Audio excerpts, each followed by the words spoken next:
Back now to our story on Ed Graf, the convicted killer who set off a firestorm of controversy in Texas. Ed was sent to prison for killing his two stepsons by locking them in a shed and setting it on fire. But after spending more than 25 years behind bars, he was just ordered a retrial. Jason Matera is back now with more. Jason? Matt, Ed Graf had been saying all along that he was innocent of this crime. But what he was about to reveal at his new trial would leave his ex-wife and the mother of those two boys in shock. Claire Bradburn thought justice had been served for the tragic and shocking deaths of her two young boys, 9-year-old Joby and 8-year-old Jason. I loved them, and I tried to treat them like my own. It's a terrific loss, all those things, and especially all at one time. But it's a heavy burden. Her ex-husband, Ed Graf Jr., was sentenced to life in prison for the appalling crime, burning down the family shed with his two stepsons inside. In an exclusive prison interview, Ed Graf spoke with John Carroll from our affiliate KWTX. You didn't put the boys in there forcefully, close the doors, either lock it, padlock it, or whatever, and start the fire. No, sir. And you didn't kill Jason and Joby? No, sir. But in a cruel twist of fate, Ed Graf was granted a new trial after the fire science used to help convict him in the first trial was deemed junk science. There was no evidence that I did it. I wanted my freedom more than anything. Trial number 2 was going to be full of twists and turns and would have an outcome nobody could have imagined. McLennan County District Attorney Abel Reyna knew retrying Graf was going to be tough, but he was ready. Essentially what you've done is taken a case that was originally an arson case and basically you're pulling it out and just making it a murder case. You're now relying on purely circumstantial evidence, but there was a lot of it. And I felt confident that we had the ability to obtain a conviction on Mr. Graf for murder. The prosecution may have felt good about the circumstantial evidence, but the fire testimony this go-around looked like a win in the defense's column. Fire investigator Thomas Singh was originally brought in during the appellate stage. I was hired by the McLennan County DA's office.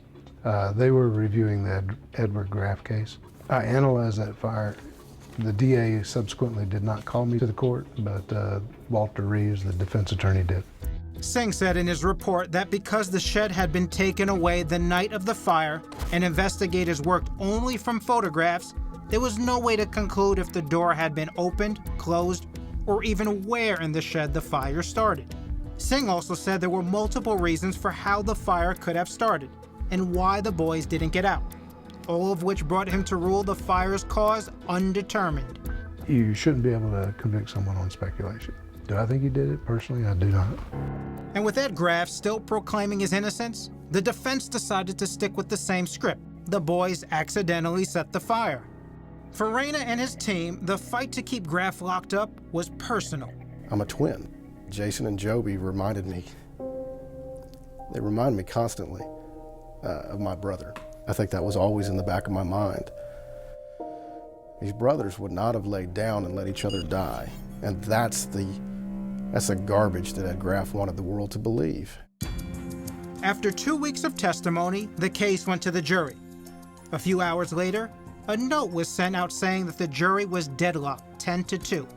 Was it 10-2 to convict or 10-2 to acquit? With lengthy deliberations and the possibility of a hung jury, the defense team started negotiating a plea deal. Then, as the verdict was about to be handed to the bailiff, something happened that sent shockwaves through the courtroom. There was a hush over the room. We knew, knowing Ed, we knew there was a plan. And was there ever a plan? Ed Graf changed his plea from not guilty to guilty, admitting for the first time he killed Joby and Jason. The judge sentenced Graf to 2 60-year prison terms to run concurrently. The possibility of a deadlock jury and having to come do this all over again in another year, and I think he just made the decision to enter a plea now and end it. It's what everybody had been hoping to hear for a very long time. The feeling that the courtroom had when Ed Graf finally admitted guilt, to me, was a career moment, because Ed Graf had lied to the world for 3 decades. Ed Graf's biological son, who had been a baby at the time of his brother's murders, took to the stand to talk directly to Graf. You are not a father. You are not a man. May God have mercy on your soul, because no one on this earth should.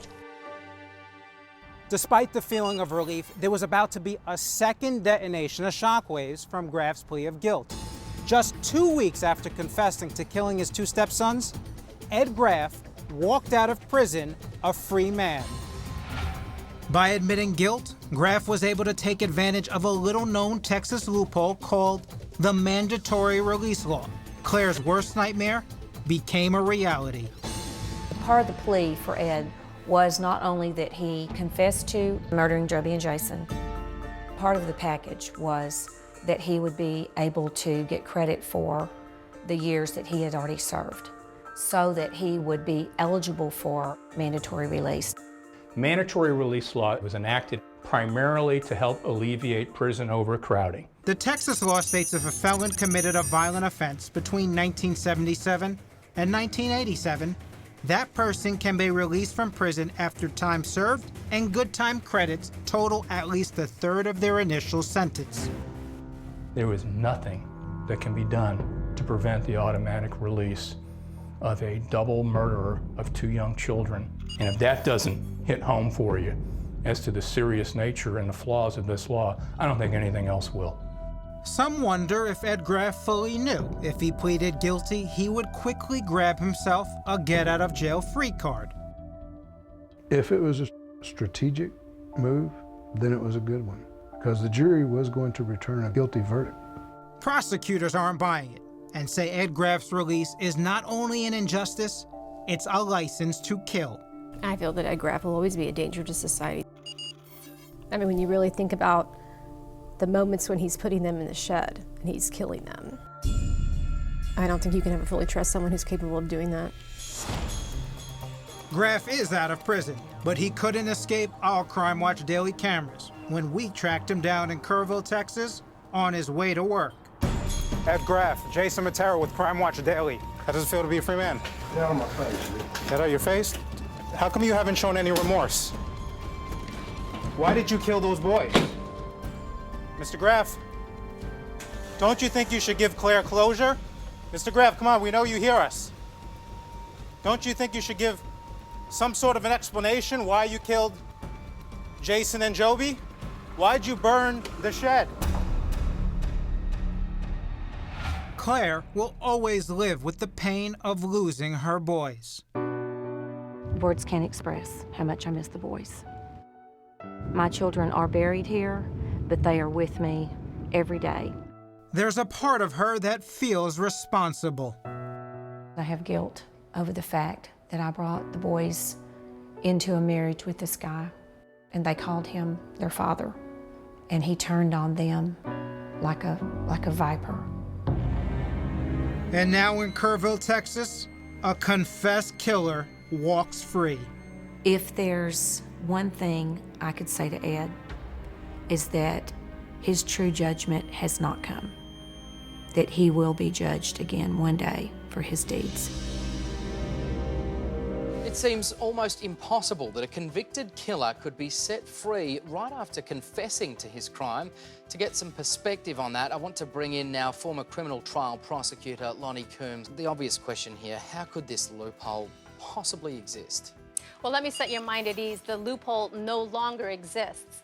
However, it was the law in Texas back in 1986, which is when this crime occurred, so that's the law that applied. The thing that happened here was, at the time of his sentencing back in 1988, he actually got a life sentence. When the new trial occurred and he got this chance to make another plea bargain, he pled not to life again, but now to 60 years concurrent on 2 different charges. That sounds like a lot of time, but The 1986 law applied, and now because he had a specific set sentence of 60 years, he got credit for his time served, plus good behavior time. He was allowed to just walk out of prison. What about the recourse in this case for the boy's mother? Is there any?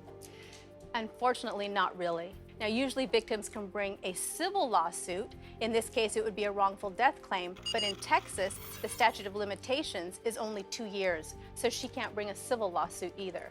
However, it's important to note that the mother of these 2 boys said even though she thinks it's a travesty that he's out walking the streets, she was still satisfied with the plea bargain because it allowed her to finally hear him, after all of these years, stand up in court and say, "I'm guilty, I'm the one who killed your 2 boys." And that's peace of mind for her. It is such a sad case, Lonnie, and I'm really grateful for you taking the time to explain the legalities to us. Thank you. Thank you.